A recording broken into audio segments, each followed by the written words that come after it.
जय जिनेन्द्र। परम पूज्य प्रभु महावीर स्वामी जी के चरणों में वंदन। बड़ी साधु वंदना की गाथा 15 और 16 चल रही है।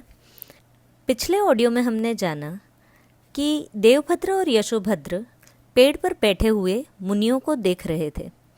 मुनियों की शांत मुद्रा और दयामय व्यवहार देखकर बच्चों का भय दूर हो गया। साथ ही माता पिता ने जिस भ्रम में रखा था वह भी चला गया। उनके पास न तो कोई चाकू है न छुरी है, तो बस एक रजोहरण जो चींटियों की भी रक्षा करता है। फिर वे दोनों विचार करने लगे कि ऐसे ही साधु हमने पूर्व में भी कहीं देखे हैं, लेकिन कहाँ।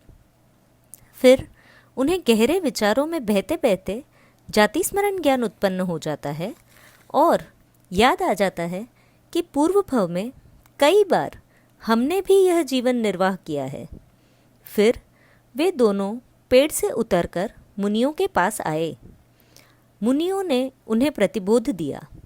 अब दोनों भाइयों ने मोक्ष को ही अपना लक्ष्य बना लिया और दीक्षा लेने का निर्णय कर लिया। दोनों ने माता पिता को दीक्षा लेने की बात कही। कई उपाय कर लिए, लेकिन राजपुरोहित और उनकी पत्नी पुत्रों के निर्णय को बदल ना पाए। जब निरुत्तर हो गए तब वे दोनों भी पुत्रों के साथ दीक्षित होने के लिए तैयार हो गए। उन दिनों यह परंपरा थी कि जिसका कोई उत्तराधिकारी नहीं हो उसकी धन संपत्ति पर राजा का अधिकार हो जाता है। अब राजपुरोहित सपरिवार दीक्षा लेने वाले थे, तो उनका सारा धन राज्य भंडार में आने लगा।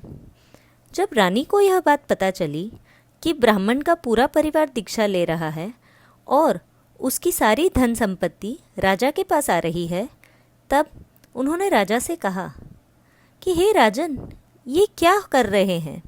ब्राह्मण द्वारा छोड़े हुए धन को आप कैसे ग्रहण कर सकते हैं? यह तो वमन किए पदार्थ को फिर ग्रहण करने समान है। ऐसा धन किस काम का? अंत समय में तो केवल धर्म ही साथ आएगा। इसलिए मैं भी धर्म की राह पर ही चलना चाहती हूँ। राजपुरोहित जी के परिवार के साथ मैं भी दीक्षा लूँगी। रानी की बात सुनकर राजा को भी प्रतिबोध हो गया। वे भी सब कुछ त्याग कर संयम की राह पर चलने को तत्पर हो गए।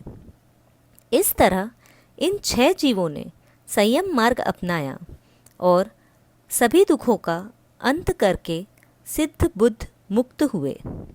जिन आज्ञा विरुद्ध कुछ कहने में आया हो तो मिच्छामि दुक्कडम। धन्यवाद।